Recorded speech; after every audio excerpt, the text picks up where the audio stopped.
महिला होने के नाते हम वुमेन्स डे सेलिब्रेट करते हैं हमेशा। तो डॉक्टर होने के नाते मैं ये कहना चाहती हूँ कि महिलाओं को अपने स्वास्थ्य पे बहुत ध्यान देना चाहिए।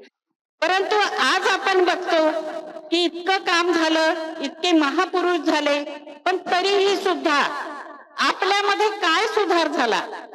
भारतीय संविधान खूप छान आहे, भारतीय संविधानामुळे आम्ही आहोत, परंतु आज आपण त्या संविधानाला घेऊन चांगलं आहे आपण कधीपर्यंत सांगणार आहे? त्याच्यातल्या काही गोष्टी घेऊन आम्हाला प्रॅक्टिकल पण करावं लागणार आहे। परंतु आज आपल्या महाराष्ट्रामध्ये सगळ्यात जास्त मोठी जागरूकता जी आली असेल ते बुद्धिस्ट समाजामुळे आहे। इतके अन्याय अत्याचार या एरियल एंटीनी वाल्याने शिवाजी महाराजांवर केले, महात्मा फुल्यांवर केले, डॉक्टर बाबासाहेब आंबेडकरांवर केलं, पण ते टिकले नाही, हेही टिकणार नाही। भारतीय संविधान बाबासाहेबांनी जे भारतीय संविधानाची म्हणजे संविधानाचे ते शिल्पकार आहेत, त्यांनी महात्मा ज्योतिबा फुले यांनी जे कार्य केलेलं होतं त्या कार्याचं कायद्यामध्ये रूपांतर करण्याचं कार्य बाबासाहेबांनी केलं। बाबासाहेब म्हणतात की स्त्री ही कोणाचीही दासी नाही, ती स्वतंत्र आहे आणि तिला स्वतःचा निर्णयाचा अधिकार मिळायला हवा। 100% ज्यांनी आरक्षण घेतलं, पिढ्यानं पिढ्या ज्यांनी आरक्षण घेतलं, ते आता फक्त 2 पिढ्यांना आता कधी थोडासा रिझर्वेशन मिळालं। रिझर्वेशन काय आहे? गरिबी हटावचा कार्यक्रम नाहीये, रिझर्वेशन आहे ते प्रतिनिधित्वाचं।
भारताचे लोक भारताचे सार्वभौम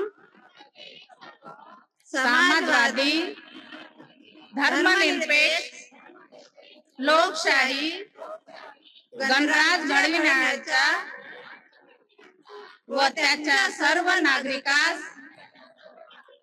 सामाजिक, आर्थिक व राजनैतिक न्याय, विचार, अभिव्यक्ती, विश्वास, श्रद्धा व उपासना यांचे स्वातंत्र्य याद्वारे हे संविधान अंगीकृत आणि अधिनियमित करून स्वतः अर्पण करत आहोत। जय भीम। आजच्या कार्यक्रमाच्या उद्घाटिका माननीय निशा शेख मॅडम, अधीक्षिका उपजिल्हा रुग्णालय कामठी यांच्या हस्ते उद्घाटनाचा कार्यक्रमाचे संपन्न झालेला आहे। तरी त्यांना 2 मिनिटांसाठी उद्घाटनासाठी इथे मी आमंत्रित करीत आहे। उद्घाटन झाले असे जाहीर करत आहे माननीय निशा शेख मैडम। आज मुझे यहाँ पर वुमेन्स डे के लिए कार्यक्रम का उद्घाटन करके मुझे बुलाया गया है, इसलिए कार्यक्रम का उद्घाटन हो चुका है, मैं ऐसा जाहिर करती हूँ। स्वागतम स्वागतम स्वागतम स्वागतम फूलों से खुशबू बन गई आप यहाँ आए हैं, सबके मन का गीत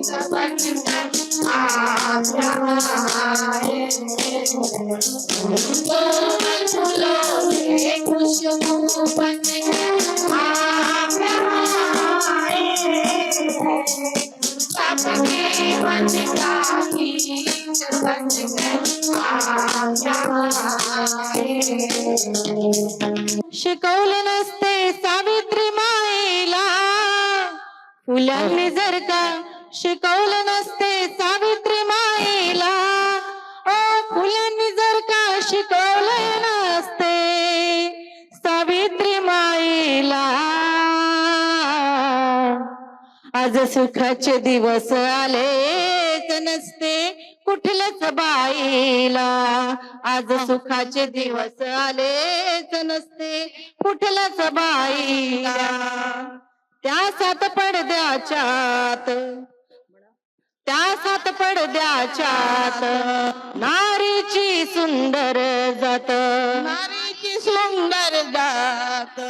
दासी होऊन या रायाची जशी वाघीण पिंजऱ्यात स्त्री मुक्तीने दिला तळाखा या पेशवाईला स्त्री मुक्तीने दिला तळाखा या पेशवाईला स्त्री मुक्तीने दिला तळाखा या पेशवाईला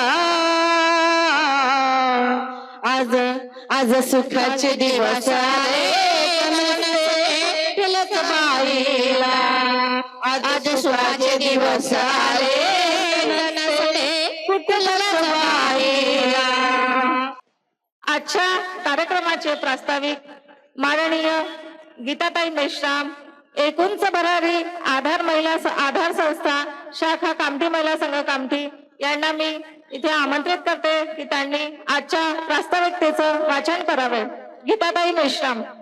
ज्याप्रमाणे आपण इथे आज हा कार्यक्रम आयोजित केलेला आहे त्या निमित्ताने कामठी महिला संघाच्या वतीने कामठीचे हृदयस्थान जयस्तंभ चौक या ठिकाणी या कार्यक्रमाचे आयोजन करण्यात आलेले आहे. त्या निमित्ताने मला खूप आनंद होतो आहे आणि अभिमान पण वाटत आहे. त्या आमच्या कामठी महिला संघाच्या निर्मिती 2019 पासून झालेली आहे. कामठी महिला संघामध्ये एकंदरीत कामठी ही क्रांती भूमिहीन आहे. यामध्ये जयभीमचा नारा कामठीतूनच गेला. आमच्या महिला संघटिका रोज 2 तास कोणताही मोबदला न घेता आपला वेळ महिला संघाला देतात. एकूण 100 महिला आता आमच्याकडे जमलेल्या आहेत. त्या विविध जातीतून आणि धर्मातून जुळलेल्या आहेत. संघटनेचे मुख्य वैशिष्ट्य असे आहे, येथे कोणीही अध्यक्ष नाही, सचिव नाही, कोषाध्यक्ष नाही, फक्त कार्यक्रमासाठी केवळ अध्यक्षाची नियुक्ती केली जाते. प्रत्येक जण आपापल्या परीने संघटनेशी प्रामाणिक आहे आणि एकनिष्ठ राहून पडेल ते कार्य करीत असतात. कामठी महिला संघाच्या अंतर्गत आपण काही कार्यक्रम राबवतो. पहिला कार्यक्रम चाहूल नात्याची मॅरेज ब्युरो व समृद्धी बचत गट, समुपदेशन केंद्र, कायदेविषयक सल्ले, कौटुंबिक कलह यावर योग्य मार्गदर्शन, विहारामध्ये जाऊन धार्मिक प्रबोधन करणारे आमच्या संघटिका असतात.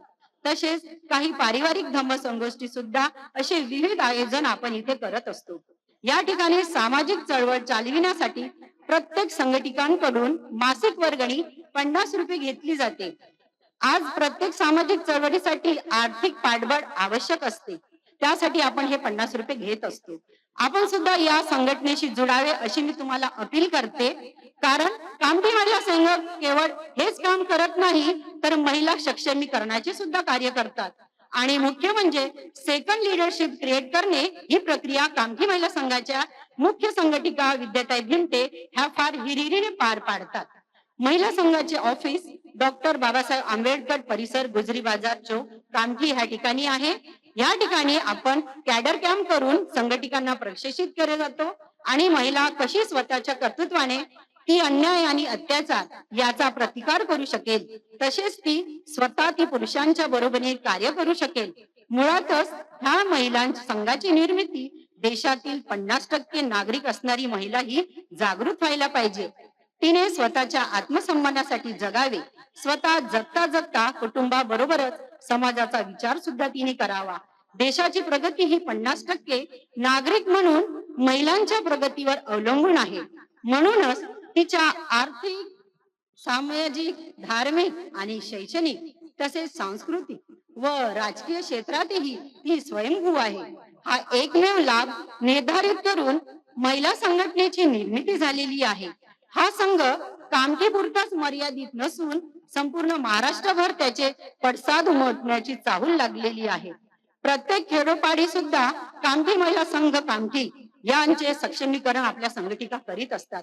ज्याप्रमाणे प्रजापती गौतमीने 2500 वर्षापूर्वी 500 राजघराण्यातील महिलांसोबत राजविलास त्यागून स्वतःचे केस मुंडन केले आणि धम्मप्रवचित झाल्या, त्याचप्रमाणे सावित्रीबाई फुले यांनी अत्यंत प्रतिगामी परिस्थितीत सुद्धा न डगमगता आपले पती महात्मा ज्योतिराव फुले यांच्या सामाजिक चळवळीत स्वतःला झोकून दिले. तसेच माता जिजाऊ अत्यंत कर्तबगार वीरांगणा, जिने मराठी स्वराज्याचे स्वप्न उरी बाळगले व ते स्वप्न साकार करण्यासाठी गर्भात असणाऱ्या अभ्रकालाच बाळकडू पाजले आणि शिवाजी महाराजांसारखा एक शूरवीर राजा घडविला. त्याप्रमाणे आपल्या माता रमाई बद्दल काय सांगावे, जिथे त्यांनी बाबासाहेब आंबेडकरांच्या सामाजिक चळवळीसाठी, शिक्षणासाठी स्वतःच्या आशा आकांक्षाला मुठमाती दिली. 4 मुलांचा बळी द्यावा लागला त्यांना, तरीही त्या खंबीरपणे महामानवाच्या पाठीशी उभ्या राहिल्या. त्याचप्रमाणे सावित्रीबाई फुल्यांच्या मैत्रीण म्हणजे फातिमा बेगम ह्या सुद्धा त्यांच्या सोबत हिरिरीने उभ्या होत्या. सावित्रीबाई सारख्या मैत्रिणीला खांद्याला खांद देत देत धर्माचे बंधन तोडून जेव्हा ती पहिली शिक्षिका झाली, त्या सामाजिक चळवळीत स्वतःचे त्यांनी खूप मोठे योगदान दिले. और एक उच्च भरारी महिला आधार संस्था, इनसे मुझे जुड़ के कुछ ही महीने हुए हैं, लेकिन मैं इन लोगों को कॉन्ग्रेचुलेट करती हूँ इन लोगों के कामों के लिए कि इन्होंने सारी महिलाओं को इकट्ठा किया है. जहां तक मुझे पता है कि इनके ग्रुप में कुछ महिलाएं ऐसी भी होंगी जो सिर्फ हाउसवाइफ होंगी, कुछ महिलाएं ऐसी होंगी जिन्होंने वर्क किया होगा या जॉब्स की होंगी, इसलिए उनमें आत्मविश्वास पहले से ही रहा होगा. लेकिन जो हाउसवाइफ है उनको ये ट्रेनिंग देके जो इस मंच तक यहाँ लेकर आए हैं और ये जो कार्य कर रहे हैं, ये सच में प्रशंसनीय है. और मैं एक चीज बताना चाहती हूँ, एक महिला होने के नाते हम वुमेन्स डे सेलिब्रेट करते हैं हमेशा, तो डॉक्टर होने के नाते मैं ये कहना चाहती हूँ कि महिलाओं को अपने स्वास्थ्य पे बहुत ध्यान देना चाहिए और साथ में जो मेंटल हेल्थ है वो बहुत जरूरी है. हम अभी तक तो ठीक है, अच्छा हमको खाना खाना चाहिए या हेल्थ पे ध्यान देना चाहिए. जो मेंटल हेल्थ है, एक फीमेल जो चीज से गुजरती है घर में, जो स्ट्रेस उनके लाइफ में है, उससे निकलने के लिए उनको बहुत ध्यान देने की जरूरत है. और जो एक महिला संघ है, मुझे लगता है इनके साथ जुड़ के आप उस चीज से निकलने के लिए कोशिश कर सकते हैं. आपको एकजुट होने की बहुत जरूरत है. मैं एक फॉरेंसिक एक्सपर्ट हूँ, मैंने MBBS और MD forensic medicine GMC Nagpur से किया है. एक छोटी सी एक एग्जाम्पल देना चाहती हूँ. फॉरेंसिक ऐसी ब्रांच है जहाँ महिलाएं काम नहीं करती. फॉरेंसिक का मतलब है पोस्टमार्टम, मेडिको लीगल केस, पुलिस केसेस जो होता है. जब मैंने ज्वाइन किया, वहां मेरे एक सीनियर थे, उन्होंने कहा कि अरे आपके हस्बैंड ने कैसे परमिशन दे दी आपको ये ब्रांच में काम करने के लिए. लेकिन मुझे उस वक्त लगा कि क्यों सारे पुरुष ही ये फील्ड में क्यों काम करें, मैं क्यों नहीं कर सकती. मुझे इंटरेस्ट था, मैंने किया और मैं गोल्ड मेडलिस्ट हूँ महाराष्ट्र यूनिवर्सिटी से, नासिक यूनिवर्सिटी से इस ब्रांच में. तो थैंक यू वेरी मच. तो मैं काफी सालों से इस काम से जुड़ी हूँ और मुझे बहुत इंटरेस्ट है. इसलिए मैं दूसरी महिलाओं और जो न्यू जनरेशन है, जो बच्चियां हैं, मैं उनसे भी एक रिक्वेस्ट है मेरी कि आप हर फील्ड में आगे आने की कोशिश करें. ऐसा नहीं कि ये पुरुष के लिए है और ये महिला के लिए ब्रांच है. आप सब कुछ कर सकती है, एक महिला सब कुछ कर सकती है. और महिला संघ की सभी लेडीज से मैं ये कहना चाहती हूँ कि आप लोग हमेशा मुझे प्रोग्राम में इन्वाइट करते हैं, थैंक्स उसके लिए, ये रिस्पेक्ट देने के लिए थैंक्स. और मैं पूरी कोशिश करूंगी कि हॉस्पिटल को जिस हद तक मैं सुधारना कर सकती हूँ मैं करने की कोशिश करेंगे. धन्यवाद. झाडांना फुलांशिवाय शोभा नाही, तसेच कार्यक्रमाला विचारकाशिवाय शोभा नाही. आजच्या आपल्याला लाभलेल्या आजच्या कार्यक्रमाला लाभलेल्या प्रमुख विचारक माननीय जयबुन्निसाताई शेख ह्या एक आंबेडकर चळवळीतील कार्यकर्ते आहेत, सामाजिक कार्यकर्ते आहेत. त्यांना अशी विनंती करते की आजच्या जागतिक महिला दिनाच्या महिलांच्या जीवनावर त्यांनी आपले मंचकावरून मनोगत व्यक्त करावे अशी त्यांना मी विनंती करते. महिला जागतिक दिन हा संपूर्ण भारतामध्ये चालवण्यात येतो. महिला मोठ्या उत्साहाने हा कार्यक्रम राबवत असतात. आंबेडकरी चळवळीच्या लोकांसाठी किंवा मानवतावादी चळवळीच्या लोकांसाठी जागतिक दिन नेहमीच असते, कारण लोकांमध्ये जागरूकता येणे ही आवश्यक आहे. आणि म्हणून 365 दिवस जयबुन्निसा शेख हिचं कामच आहे. आता जे काही 2-4 दिवस का 8 दिवस का वर्ष जरी उरलं असेल तर मरेपर्यंत हेच सगळं काम करणे आहे. प्रश्न असा आहे की वेगवेगळ्या महापुरुषांच्या काळामध्ये या बहुजन समाजाचे हाल अपेष्ट झालेले आणि त्याच्यासाठी त्यांनी आपल्या कार्यकाळामध्ये हे सगळे काम केलेले. परंतु आज आपण बघतो की इतकं काम झालं, इतके महापुरुष झाले, पण तरीही सुद्धा आपल्यामध्ये काय सुधार झाला? आजही आपण नाक दाबून बुक्क्यांचा मार सुरू आहे असं म्हणायला काही हरकत नाही. मग याची कारण मीमांसा आम्हाला करावं लागेल. जागतिक महिला दिन दुसऱ्या देशामध्ये त्या महिलांना कामाचे तास वाढवून पाहिजे होते, मताचा अधिकार पाहिजे होता, म्हणून त्यांना तो संघर्ष करावा लागला. पण आम्ही तर इतके नशीबवान, आता नशीब तर म्हणत नाही पण सांगावं लागते की आम्ही इतके नशीबवान की आम्हाला आयतं भेटलं. डॉक्टर बाबासाहेब आंबेडकरांनी आपल्या घटनेमध्ये हे सगळं तरतूद केलं आणि आम्हाला कोणत्याच पद्धतीचा संघर्ष करावा लागला नाही. मग आता संघर्ष करावा लागला नाही, पण अवस्था मात्र आजही वाईट आहे. लोकांमध्ये काम करत असताना मी पुस्तकातलं सांगणार नाही, आपल्याला सगळं माहिती आहे. जिजामातांनी काय केलं, राजमाता गौतमींनी काय केलं, त्या तुमच्या सावित्रीबाई फुलेंनी काय केलं, रमाबाईंचे किती हाल झाले, फातिमा शेखनी काय केलं, हे सगळं आपल्याला माहिती आहे. मी रिपीट करणार नाही. आज काय सुरू आहे मी त्यावर बोलेल, कारण मी वर्षाचे 365 दिवस याही अवस्थेमध्ये फिरत असते आणि जेव्हा हे सगळं हाल बघते तेव्हा खूप वाईट वाटते. हे सगळं शिकण्याचं कारण काय आहे? मी फक्त वाचन केलं, चिंतन केलं आणि त्याच्यावर चालण्याचा प्रयत्न करत आहे आणि हेच अपेक्षित होतं आपल्या महापुरुषांना. आम्ही सांगतो भारतीय संविधान खूप छान आहे, भारतीय संविधानामुळे आम्ही आहोत, परंतु आज आपण त्या संविधानाला घेऊन चांगलं आहे आपण कधीपर्यंत सांगणार आहे? त्याच्यातल्या काही गोष्टी घेऊन आम्हाला प्रॅक्टिकल पण करावं लागणार आहे. आणि त्याचं एक उदाहरण सांगेन की मी 1990 मध्ये एक संघटना बनवली, चतुर्थ श्रेणी वन कर्मचारी वन कामगार. त्याच्यामध्ये माझ्या बाबांचे मित्र होते, सिराज पटेल नागपूरचे, आणि असेच बिचारे जी मुलं टेम्पररी लागलेली होती फॉरेस्ट मध्ये, अशा लोकांना मी उपाध्यक्ष होते आणि ही संघटना बनली. आम्ही 10 वर्ष संघर्ष केला आणि संपूर्ण महाराष्ट्रामध्ये 15,000 लोक परमनंट झाले, कोणत्याही पक्षाशी संबंधित न राहता फक्त भारतीय संविधानाचा अभ्यास आणि आपल्या महापुरुषांनी सांगितलेला मार्ग. वेळ लागतो परंतु ते सगळं होते आहे. त्याच्यानंतर हे सगळं सुरू असताना वाचन केलं.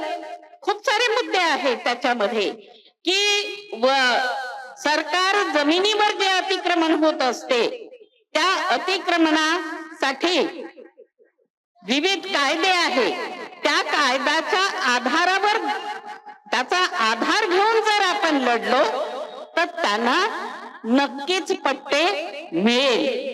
या हिशोबाने 2005 मध्ये एक जनहित संघर्ष समिती असं संघटन बनवलं आणि गेल्या 15 वर्षापासून आपण लढलो. 20,000 चुली पेटल्या सगळ्या आदिवासी, ओबीसी आणि आपल्या दलित समाजाच्या, कारण त्यांचे अतिक्रमण जंगल लगत जमिनीवर होते आणि ते त्यांच्या उपजीविकेचे साधन होतं. 15 वर्षाच्या संघर्षाला यश आलं. हे सगळं संविधानामुळे झालं. आज त्यांना पट्टे मिळाले. फक्त सांगण्यात काही अर्थ नाही की हे आहे त्यांनी केलेलं आहे, सगळ्यांना माहिती आहे. आपण आपल्या परीने सांगतो, दुसरे आपल्या परीने सांगते, जे जे त्यांना फायद्याचं असते ते सांगतात. मला एक सांगायचं आहे की या चळवळीमध्ये मुस्लिमांचं योगदान सुरुवातीपासून राहिला. शिवाजी महाराजांच्या सोबत मुस्लिम होता. महात्मा ज्योतिबा फुल्यांच्या सोबत मुस्लिम होते. डॉक्टर बाबासाहेब आंबेडकरांसोबत मुस्लिम होते आणि बाकायदा पुस्तकामध्ये त्याचा इतिहास आहे. आणि म्हणून आता आपल्या इथे लोक अभ्यास करत नाही, त्याच्यामुळे काही लोक मागेच राहून जातात. परंतु आज आपल्या महाराष्ट्रामध्ये सगळ्यात जास्त मोठी जागरूकता जी आली असेल ते बुद्धिस्ट समाजामुळे आहे. आणि त्याच्यामुळे संगतीने जे असतात ते तर पुढे जाणारच आहे. आणि म्हणून माझं बालपणापासून वडील पोलीस खात्यात होते, ग्रामीण भागात होते, शिक्षण मराठी मीडियम मध्ये झालं. आणि ह्या उपाध्या फक्त जिथे कुठे विहार असेल, भाषण असेल, पहिलेच्या काळामध्ये जेवण करायला जायचं तर गिलास सोबत न्यायचं, आपल्या खिशात गिलास टाकला की चले. आणि तेव्हापासून हा सगळा जे प्रॅक्टिकल आलं हे त्यातून आलेलं आहे. वाचन फार कमी झालं. जेव्हा मी चळवळीमध्ये सुरुवात केली, गठ्ठोंशे पुस्तक लोकांनी माझ्या घरी आणून दिले, कपाट भरले, पण पुस्तक उघडण्याला मला वेळ मिळालेला नाही. आजही 365 दिवस. काल तर मी खूप बिझी होते. ते सिलेंडरचं पण बायांनी मोर्चा काढला, त्याचं नेतृत्व पण होतं. त्याच्यानंतर धनकर समाजामध्ये, आमच्या इथे धनकर समाज थोडा चांगला आहे, तर त्यांनी पण जागतिक दिनानिमित्त मार्गदर्शनाला बोलावलं. काल दिवसभर मी बिझी होते. प्रश्न असा आहे की हे सगळं आपण करतो आहे. मी विद्याला या सगळ्याचं श्रेय देईन. विद्या जेव्हापासून जोडली तेव्हापासून ती या सगळ्या कामी पूर्वीपासून, आता जुने सहकारी बऱ्याच पैकी होते, पण आज जर लक्षात कोण असेल तर विद्या राहिलेली आहे. आणि विद्याचं जे काम आहे, तिने हे जे केलेलं आहे, फार गरज आहे. आज समाजामध्ये गरज आहे. शैक्षणिक अवस्था आमची बरोबर राहिलेली नाही. आर्थिक अवस्था आमची बरोबर राहिलेली नाही. आजही आम्ही आर्थिक, शैक्षणिक, सामाजिक सर्व गुलामच आहोत असं म्हणायला काही हरकत नाही. आणि आता त्याला प्रोत्साहन जास्त मिळत आहे. मोबाईल आले हातात, त्याच्यामध्ये कसं कसं लोक बोलतात, लिहितात, ते वाचून असं कधी डोक्याला किती खराब वाटते. आणि म्हणून आज आम्हाला संघटित राहून आपलं कार्य करण्याची गरज आहे. लोक काय म्हणत असतील, कारण ते टिकत नाही. इतके अन्याय अत्याचार या एरियल अँटिनी वाल्यांनी शिवाजी महाराजांवर केले, महात्मा फुल्यांवर केले, डॉक्टर बाबासाहेब आंबेडकरांवर केलं, पण ते टिकले नाही. हेही टिकणार नाही. पण केव्हा आम्ही घरी चुपचाप बसू तेव्हा नाही. आम्ही जेव्हा एकजुटीनं, विरोधात आम्हाला काम करायचं नाही, विरोधातली आमची चळवळच नाही, माणसाला माणूस बनवण्याची ही चळवळ आहे, फुले शाहू आंबेडकरांची आणि बुद्धांची. त्याच्यामुळे सगळ्यात मोठं हतियार आमच्याकडे आहे. आम्हाला काही उपयोग करावा लागत नाही. फक्त थोडस, जसं सांगितलं, मोहमाया सोडून त्याग, एवढी तयारी आमची असायला पाहिजे. नाही तर काम सगळं करतो आम्ही, पण मोहमाया सुटून नाही राहिली. आणि त्या कोण करत, तर ते विद्याताई आहे, शेखताई आहे, इकडे बसल्याची वंडेताई आहे, त्या करतील. असं होत नाही. आज आम्हा सगळ्यांना पुन्हा ही क्रांती करण्याची वेळ आहे. कारण मी तुम्हाला बोलली की आर्थिक, सामाजिक, शैक्षणिक आमचं काही बरोबर राहिलेलं नाही. बेरोजगारी, आमची मुलं एवढी शिकली, बेरोजगारी आली. एकही मुलाला, एक पिढीनं फक्त आमचं जे काही आहे नोकऱ्या भोगल्या असतील, आम्ही आमच्या वडिलांच्या वरून सांगतो आहे, पण आता त्याच्यानंतर तर मला नाही वाटत का काही आहे आणि इकडे काही होणार आहे. हे तर सगळं आपण पाहून राहिलो की 16-20 वर्षाची सर्व्हिस 4 वर्षात आणली, म्हणजे एक वेगळंच सुरू आहे आणि त्याला फेस करणं आमच्यासाठी थोडस कठीण आहे. एवढं कठीण नाही आहे आम्ही जर मनावर ठेवलं तर. पण हे आमच्या लोकांना माहिती असायला पाहिजे. गेल्या 1992 पासून कंटिन्यू 2002 पर्यंत इतके वर्ष कंटिन्यू चाललं. या गावात बखान, त्या गावात बखान, त्या गावात बखान. पण आता कसं आहे, आता आम्ही बिलकुल चूप झालं. मनामध्ये काय भीती की जर आम्ही काही बोललो तर आमचं काही होईल बा, आम्हाला काढून, असं काही नाही आहे. भारतीय संविधानाने सगळ्यांना अधिकार दिला. कोणाची ताकद नाही आहे त्याच समोर काही कमी जास्त करायची. माननीय डॉक्टर सविताताई चिवंडे यांना मी अशी विनंती करते की त्यांनी आपले मनोगत व्यक्त करावेत. मला या ठिकाणी सांगायचं आहे, मला विषय दिलेला होता की मॅडम तुम्हाला भारतीय महिलांची प्रगती, भारतीय संविधान हेच एकमेव आधारस्तंभ या विषयावर तुम्हाला बोलायचंय. तर मला ते एक सांगायचं आहे, पहिल्यांदा भारतीय संविधान, बाबासाहेबांनी जे भारतीय संविधानाची म्हणजे संविधानाचे ते शिल्पकार आहेत, त्यांनी महात्मा ज्योतिबा फुले यांनी जे कार्य केलेलं होतं त्या कार्याचं कायद्यामध्ये रूपांतर करण्याचं कार्य बाबासाहेबांनी केलं आणि त्या कायद्यांमुळेच आपल्याला अनेक प्रकारचे अधिकार प्राप्त झाले, हक्क प्राप्त झाले आणि त्याच्यामुळे आज आपण इथं आहोत. सावित्रीबाई फुले, महात्मा ज्योतिबा फुले यांनी जे कार्य केलेलं होतं, अतिशय हाल अपेष्टा सहन केलेल्या होत्या. एक मला या ठिकाणी सांगावंसं वाटतं, सावित्रीबाई फुले आणि महात्मा ज्योतिबा फुले यांचा बालविवाह झालेला होता. बालविवाह झालेला होता त्यावेळी शिक्षण, तुम्हाला माहिती आहे की त्यावेळी शिक्षण अगदी उशिरा सुरू व्हायचं. सावित्रीबाई फुले यांनी महात्मा ज्योतिबा फुले यांना शिक्षण घेण्यासाठी आग्रह केला की तुम्ही शिक्षण घ्या. आणि ते शिक्षण घेतल्यानंतर त्यांनी तेवढ्यापुरतं मर्यादित न ठेवता पहिल्यांदा घरापासून सुरुवात केली. आज सावित्रीबाई शिकल्या नसत्या तर कदाचित आपण या ठिकाणी नसतो. आणि खरंच त्यांचा आभार मानावं जितकं कमी आहे. आता अशी सावित्रीबाई फुले निर्माण होणं शक्य नाही. आणि ह्या सावित्रीबाई फुले सोबतच त्यांच्यासोबत असणाऱ्या फातिमा शेख यांनी सुद्धा त्यांच्या खांद्याला खांदा लावून त्यांनी जे कार्य केलेलं आहे ते कार्य म्हणजे अतिशय, त्या काळामध्ये कुणालाही शिक्षणाचा अधिकार नव्हता. त्या काळामध्ये त्यांनी हे सर्व कार्य केलं. फार मोठं कार्य होतं. त्यांचे उत्तर आपण जीवनभर फेडू शकणार नाही. आणि असं वेगवेगळ्या क्षेत्रामध्ये त्यांनी जे कार्य केलेलं होतं त्या कार्यामुळेच आज आपण या ठिकाणी आहोत. आता मला या ठिकाणी सांगायचंय, भारतीय संविधानाचं आपण संविधानाविषयी मला सांगायचंय. आता संविधान सभेची ज्यावेळेस हे झालेली होती त्यावेळेस बाबासाहेबांची निवड झालेली होती. पण ही संविधान सभेची निवड झाली त्याच्यामध्ये महिलांचं योगदान सुद्धा तेवढंच महत्वाचं आहे. आपण पाहतो 26 जानेवारी 1950 मध्ये संविधान अंमलात आले आणि अंमलात आलं, ते राष्ट्राचं अर्पण केलं. आता याच्यामध्ये वेगवेगळे मुत्सद्दी होते. त्यांच्या विद्वत्तेतून, मुत्सद्देगिरीतून, कायदेशीर आणि अगाध ज्ञानातून संविधानाची निर्मिती झाली. त्याच्यामध्ये बाबासाहेब आंबेडकरांचं फार मोठं योगदान होतं. पण आपल्याला माहिती असेल की त्याच्यामध्ये सर्वच पुरुष सदस्य नव्हते. या ठिकाणी हे कुठेतरी त्या महिलांनी जरी मोठंसं योगदान दिलेलं नसलं तरी 299 जे सदस्य होते त्या सदस्यांमध्ये 15 महिला सदस्यांचा समावेश होता. या पहिल्या महिला सदस्यांनी अतिशय कर्तबगार महिला होत्या त्या काळातल्या.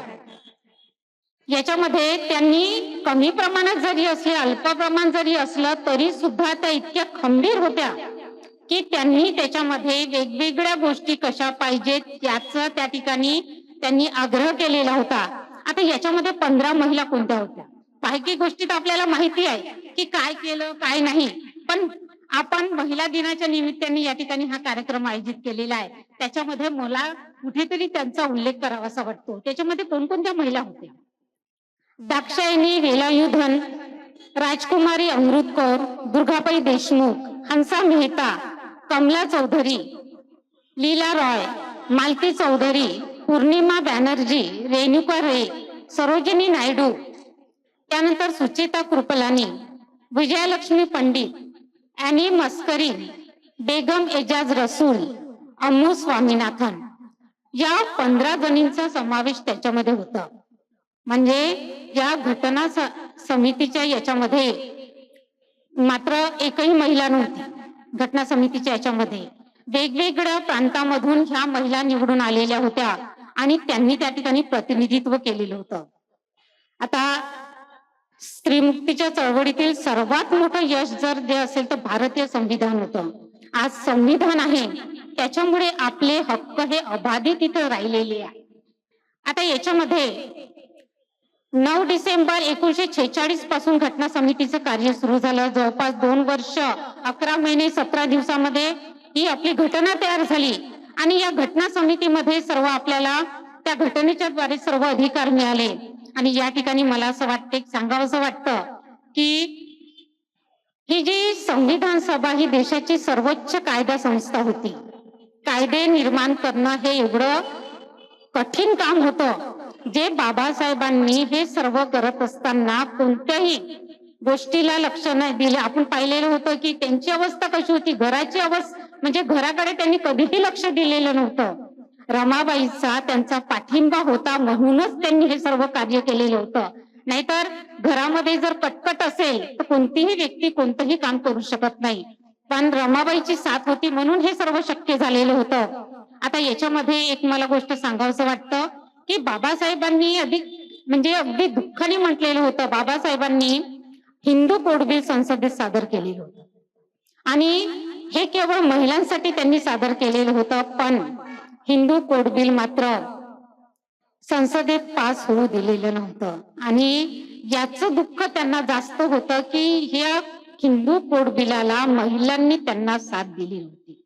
खरं तर महिलांसाठी त्यांनी त्यांच्या हक्कांसाठी हे हिंदू कोड बिल संसदेत सादर केलेलं होतं आणि त्यांना इतकं दुःख झालेलं होतं की त्यावेळेस ते कायदेमंत्री होते. कायदेमंत्री पदाचा त्यांनी राजीनामा दिला. खरं तर कोऱ्याने पैसे मिळवू शकले असते, पण त्या स्त्रियांविषयीचा त्यांचा जो तळमळ होता की त्यांना असं वाटायचं की माझ्या महिला सुद्धा शिकल्या पाहिजे. आपण पुष्कळदा म्हणतो बाबासाहेब कोणते दलितों के राजा थे. बाबासाहेब केवळ दलितांचे राजे नव्हते, ते सर्वसामान्य सर्व लोकांचे ते राजे होते आणि राजे होते म्हणूनच आज आपण त्यांचं नाव घेतो. अतिशय त्यांनी कष्टाने म्हणजे शेवटपर्यंत त्यांनी इतके अथक परिश्रम घेतलेले होते. खरंच बाबासाहेब जर आणखी काही काळ जिवंत राहिले असते तर काय देशाचा कायापालट झाला असता याचा आपण विचार करू शकत नाही. हात कदम हात कदम हात कदम महाराज गणपती गजपती भूपती अथावदान जागृत अथपदान वेदित निरंकार मंडित राजनीती दुरंदर रदपतापती गुरंदर सत्यपुवातमच श्री छत्रपती शिवाजी महाराज की.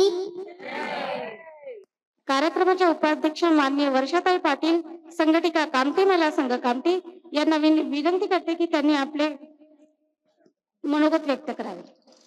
सर्व माझ्या भगिनींना जागतिक महिला दिनाच्या खूप खूप शुभेच्छा. आज आपण 8 मार्च जागतिक महिला दिनानिमित्त इथे जमलेलो आहोत. 8 मार्च 1908 रोजी अमेरिकेतील स्त्री कामगारांनी कामाची तास कमी करणे, समान काम समान वेतन, मतदानाचा अधिकार व सुरक्षितता इत्यादी मागण्या करून निदर्शने केली. स्त्रियांनी स्वतःच्या हक्कासाठी दिलेला हा पहिला लढा होता तो तिथे अमेरिकेत. पण आपल्या भारतात मात्र असं काहीही झालेलं नाही आणि काही संघर्षही करावा लागला नाही. ते आपण सर्व महिलांना फक्त आणि फक्त एका व्यक्तीमुळे मिळालं आणि ते म्हणजे महामानव डॉक्टर बाबासाहेब आंबेडकर यांच्यामुळे. म्हणतात ना की बाईचं दुःख फक्त बाईलाच कळतं, पण ते खऱ्या अर्थाने कळलं महामानव डॉक्टर बाबासाहेबांना. भारतामध्ये महिलांच्या समान हक्क, स्वतंत्र अस्तित्वासाठी डॉक्टर बाबासाहेब आंबेडकर यांनी विचार केला. बाबासाहेब म्हणतात की स्त्री ही कोणाचीही दासी नाही, ती स्वतंत्र आहे आणि तिला स्वतःच्या निर्णयाचा अधिकार मिळायला हवा. त्यांनी महिलांना संपत्तीचा अधिकार तसेच स्वतःच्या आयुष्याचा निर्णय घेण्याचे स्वातंत्र्य मिळावे यासाठी कायदे निर्माण केले. भारतीय संविधानात भारतीय स्त्रियांच्या हक्काचे हिंदू कोड बिल ची मांडणी केली होती, परंतु धर्माच्या आडंबरात तत्कालीन उच्चवर्णीय महिलांनी या बिलाचा विरोध केला. नेहरूंनी देखील हे बिल पास करण्याचे असमर्थता दाखवली. बाबासाहेबांना हिंदू कोड बिल लिहायला 4 वर्ष लागलीत आणि आज सर्वात जास्त उपभोग जे घेतात ते उच्चवर्णीयांच्या स्त्रिया, पण त्या मानायला तयार नाही. हे भाग मात्र वेगळा. आणि म्हणून मी माझ्या भगिनींना न्याय देऊ शकत नाही, तेव्हा बाबासाहेब आंबेडकरांनी आपला कायदे मंत्रिमंडळ पदाचा राजीनामा दिला होता. बाबासाहेब म्हणतात, शिक्षण हा वंचिताचा सर्वोत्तम शस्त्र आहे. त्यांनी महिलांना शिक्षण मिळावे यासाठी अनेक प्रयत्न केले. त्यांचा विश्वास होता की शिक्षित स्त्री संपूर्ण समाजाचा प्रगतीसाठी महत्वाची आहे. म्हणून बाबासाहेब म्हणतात, स्त्रियांची प्रगती ज्या प्रमाणात झाली असेल त्यावरून एखाद्या समाजाची प्रगती मी मोजित असतो. त्यामुळे त्यांनी स्त्री शिक्षणावर सर्वात जास्त भर दिला आणि महिलांना शिक्षणाच्या प्रवाहात आणण्याचे काम केले. तुम्हीच विचार करा, जर का आज आपण शिक्षण घेतले नसते तर आज चूल आणि मूल याच गोष्टीवर अडकून राहिलो असतो. आज आपल्या महिला खाकी वर्दी घालून आहेत. आज महिलांचं शिक्षण झाल्यामुळे आपल्या भारताच्या राष्ट्रपती, प्रधानमंत्री, राज्यमंत्री महिला झाल्या नसत्या. महिलांनी शिक्षण, विज्ञान, राजकारण, क्रीडा, वैद्यकीय क्षेत्रात, उद्योजकता आणि समाजसेवा अशा प्रत्येक क्षेत्रात आपली छाप मिळवली आहे. त्या फक्त कुटुंबाचा आधारस्तंभ नसून समाजाच्या प्रगतीचाही प्रमुख आधार आहे. अनेक महिलांनी देशाचे नेतृत्व केले, वैज्ञानिक शोध लावला, क्रीडा क्षेत्रात नवे विक्रम प्रस्थापित केले आणि समाजात सकारात्मक बदल घडवून आणले. बाबासाहेबांचे विचार हे केवळ भाषापुरतेच मर्यादित नाहीत, भाषणापुरताच मर्यादित नाही, तर ते आजही दैनंदिन जीवनात लागू करण्यासारखे आहेत. जर समाजाने त्यांच्या विचारानुसार स्त्रियांना शिक्षण, समान संधी, हक्क आणि सुरक्षितता दिली तर खऱ्या अर्थाने महिला सशस्त्रीकरण घडून येऊ शकतं. त्यामुळे बाबासाहेबांच्या विचारांचा अंगीकार करूया आणि महिलांना आर्थिक सक्षम आणि स्वतंत्र बनण्यासाठी प्रयत्न करूया. खरंच बाबासाहेबांचे उपकार इथल्या जेवढ्याही उपस्थित महिला आहेत तर उपकार त्यांचे आपण फेडू शकतो का? नाही. तर म्हणून मला सर्वात जास्त इथे, कारण महिलांचा प्रोग्राम असल्यामुळे सर्वात जास्त महिला इथे उपस्थित आहेत, म्हणून महिला आणि बाबासाहेबांनी समाजाची धुरा स्त्रियांवर ठेवली, कारण त्यांना माहित आहे की सर्वात जास्त स्त्री ही मुलांसोबत आणि कुटुंबाला जास्त वेळ देते आणि देतेच. ती घरालाही वेळ देते, जॉब पण करते आणि घरही सांभाळते. देशाच्या याच्यासाठी पण ती आपला हातभार लावते. म्हणून मला स्वतःकडून अशी कडकडीची विनंती आहे की आपला पहिल्यासारखा काळ राहिलेला नाही. आता स्त्रियांना खूप काही अधिकारही मिळाले आणि पहिल्यासारखी पिळवणूक सुद्धा आहे फार प्रमाणात आणि कमी पण झालेली आहे. असं म्हणता येत नाही की पूर्णपणे नष्ट झाली, परंतु आज पाहिजे ते परिस्थिती आपल्यासाठी उपलब्ध आहे. आजच्या या दिनानिमित्त सांगायचं म्हटलं तर महिला दिन साजरा करण्याच्या संबंधात 8 मार्च पासून महिलांमध्ये मोठी हुरहुरी सुरू झालेली आहे. खूप हुरहुरी. काही जण फार मोठ्या प्रमाणात मराठी वेशभूषा करतात, नऊवारी पातळ, नाकामध्ये नथ आणि मोठा फेटा आणि नंतर बाईक स्वारी. विविध प्रकारे ह्या कार्यक्रमाचे केलं जातं. कशासाठी? का म्हणून? बरेचशे लोकांनी मला प्रश्न केला, ताई महिला दिवस आहे, पुरुष दिवस नाही का? पुरुष दिवस पण असायला पाहिजे. मला प्रश्न वाटला होता, मी तेव्हा काही कुणाला उत्तर दिलं नाही, पण उत्तर द्यावं असं वाटेल या मंचावर. बरेचदा आरक्षणाच्या संदर्भाचा एक विषय सांगतो तुम्हाला. आरक्षण हे सर्वांना लागू नव्हतं. 100% ज्यांनी आरक्षण घेतलं, पिढ्यानं पिढ्या ज्यांनी आरक्षण घेतलं, ते आता फक्त 2 पिढ्यांना आता कधी थोडासा रिझर्वेशन मिळालं. रिझर्वेशन काय आहे? गरिबी हटावचा कार्यक्रम नाहीये. रिझर्वेशन आहे ते प्रतिनिधित्वाचं. जी प्रतिनिधित्व आमचं नाकारलं गेलं होतं, ते प्रतिनिधित्व आम्हाला प्राप्त व्हावं म्हणून आरक्षण. आणि म्हणून आज मात्र तेच उच्चवर्णीय लोक बोंबाटा करतात की आम्हाला सुद्धा आरक्षण असायला पाहिजे. तशाच सारखं भारतामध्ये नाही तर जगाच्या पाठीवर पुरुष प्रधान संस्कृती राहिलेली आहे आणि पुरुषांचं पिढ्यानं पिढ्या वर्चस्व राहिले. आपल्या भारतामध्ये 1950 नंतर आम्हाला भारतीय संविधानाच्या अनुषंगाने महिलांना समानतेचा अधिकार प्राप्त झाला. तेव्हा कुठे आज महिला थोड्याशाने तुमच्या बरोबरीने आले. त्यांना ती जाणीव व्हावी म्हणून हे महिला दिवसाचं आयोजन आहे. पुरुषांना पुरुष म्हणून पुरुषांचं आयोजन नाही करत का? मला तर वाटतं पुरुषांनी हे आयोजन महिलांसाठी केलं पाहिजे. महिलांनी महिलांसाठी आयोजन करणे हे बरोबर नाही. तात्पर्य सांगायचं असं, भारतीय विषय आम्ही दिलेला होता. विषयाच्या अनुषंगाने आजचा विषय आहे की भारतातले जे स्त्री आहे, या भारताच्या स्त्रीसाठी भारतीय संविधान हे एकमेव आधारस्तंभ आहे. माझ्या भगिनींनो, ढोल शूद्र पशु नारी यह सब ताड़न के अधिकारी, या दोह्याच्या नुसार तुमची अवस्था जनावरांपेक्षाही बदतर होती. तुम्हाला कुठल्याही प्रकारचे अधिकार प्राप्त झालेले नव्हते. चूल आणि मूल इथपर्यंतच होतं. विधवा जर झाला तर तुम्हाला कुठल्याही चांगल्या कार्यक्रमात हस्तक्षेप करता येत नव्हतं, पुढाकार घेता येत नव्हतं, कारण तुम्ही गुलाम होतात. आणि या गुलामाला मुक्त करण्याचं कार्य महात्मा ज्योतिराव फुल्यांनी आणि माई सावित्रीने आणि त्या सोबतच फातिमाताई बेगम यांनी हा लढा लढला. हे लढा लढत असताना 1990च्या नंतरचा कालखंड संपतो. एक सूर्य अस्ताला जातो आणि दुसरा सूर्य उदयास येतो. ते म्हणजे महामानव डॉक्टर बाबासाहेब आंबेडकर. आणि त्यांनी हिंदू कोड बिलच्या माध्यमातून आज आपल्याला चिवंदे मॅडमने सांगितलं की 12 महिला या संविधान सभेमध्ये होत्या. संविधान सभेत नव्हत्या, त्या मेंबर पार्लिमेंट होत्या.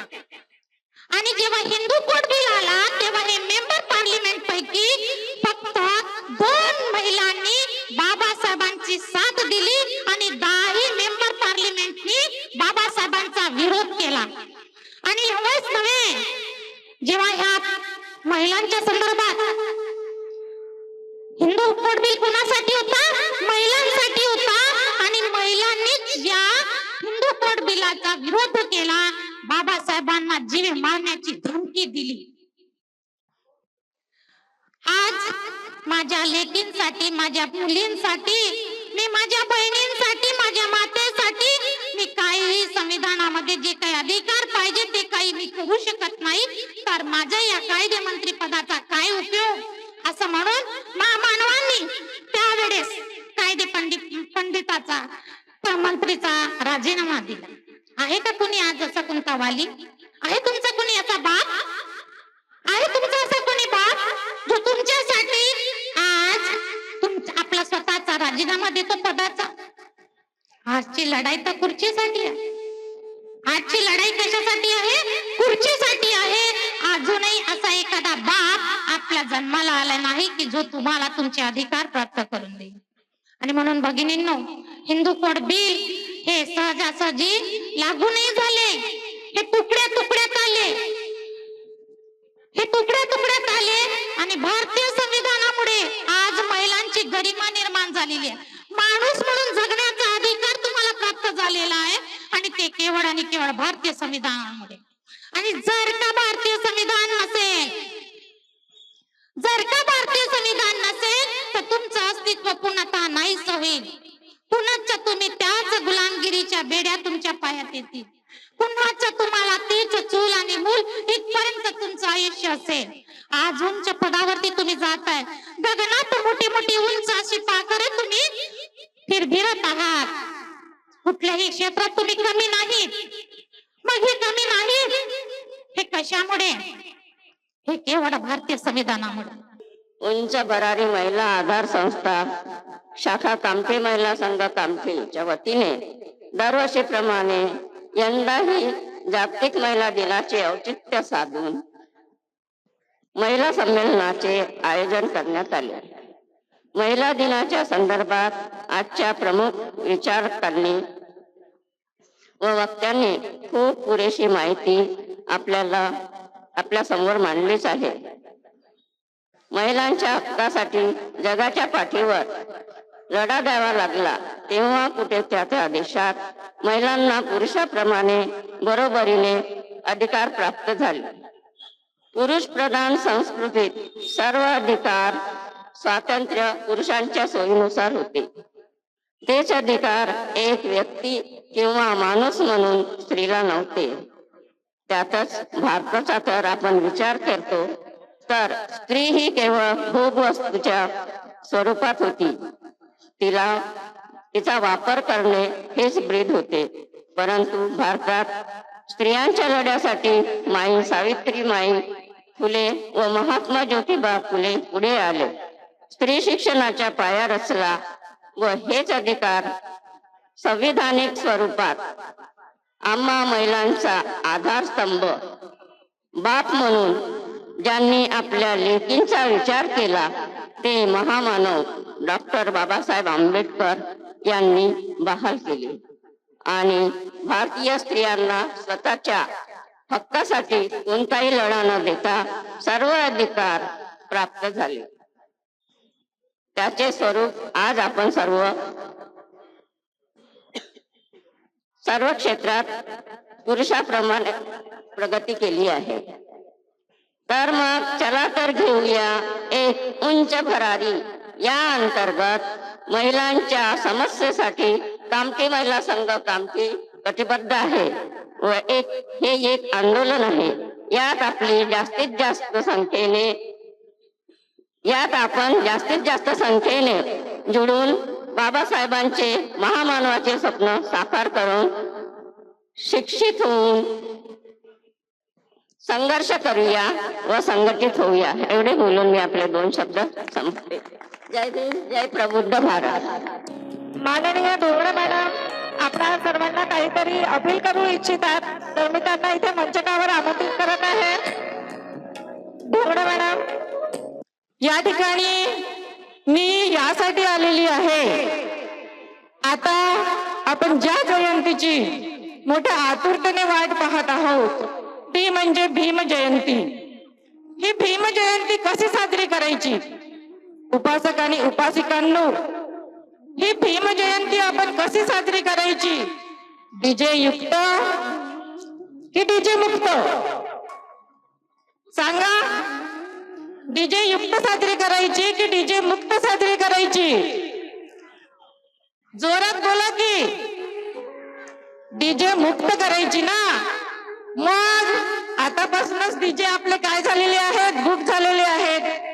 कितीतरी 1000 रुपये देऊन आपण काय करतो, डीजे. हे अभिप्रेत नाही. या महामानवाला काय अभिप्रेत आहे ते समाजाने केलं पाहिजे. भीम जयंती उत्सव कसा साजरा करावा? भीम जयंती उत्सव पूर्ण आठवड्याभर 7 एप्रिल ते 14 एप्रिल पर्यंत साजरा करा. 7 एप्रिलला मुला मुलींचे व महिलांचे विविध स्पर्धा आयोजित करा. 8 एप्रिलला सर्व वयोगटासाठी निबंध स्पर्धा ठेवा. 9 एप्रिलला वक्तृत्व स्पर्धा ठेवा. 10 एप्रिलला शासनाच्या विविध योजनांची तरुण मंडळींना माहिती द्या. 11 एप्रिलला क्रांतीज्योती महात्मा ज्योतिबा फुलेंची जयंती साजरी करा. 12 एप्रिलला सम्राट अशोकांची जयंती साजरी करा.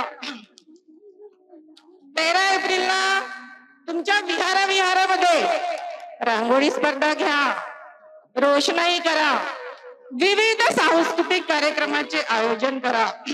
आणि 14 एप्रिलला या महामानवाला अभिवादन वंदन करा. डीजे मुक्त युक्त नाही. दरवर्षी 14 एप्रिलला भारतीय बौद्ध महासभा निघणाऱ्या रॅलींचे काय करते, निरीक्षण करते. आणि जी रॅली डीजे मुक्त असते तिला पहिलं बक्षीस 5,000चं, दुसरं 3,000चं आणि तिसरं 2,000चं बक्षीस जाहीर करते. सर्व विहारातील सदस्य या ठिकाणी उपस्थित झालेले आहेत. सर्वांना आग्रहाची एवढीच विनंती आहे की तुमच्या विहारातील रॅली डीजे मुक्त असू द्या. या ठिकाणी जीवननिष्ठा ताईंनी खूप मोलाचं मार्गदर्शन केलेलं आहे. त्यांचं सतत कार्य असं सुरू राहू आणि त्यांना दीर्घायुष्य लाभो. त्यांच्या कार्याची महती या ठिकाणी मी ऐकली. खूप बरं वाटलं ताई. चिवंडे मॅडमला ऐकलं होतं, उज्ज्वला सुखदेवेकडून. प्रत्यक्षात त्यांना पाहण्याची संधी मिळाली, ऐकण्याची संधी मिळाली. सर्वांना माझ्या या कार्यक्रमाच्या उपासिकांना, संघटकांना हार्दिक शुभेच्छा.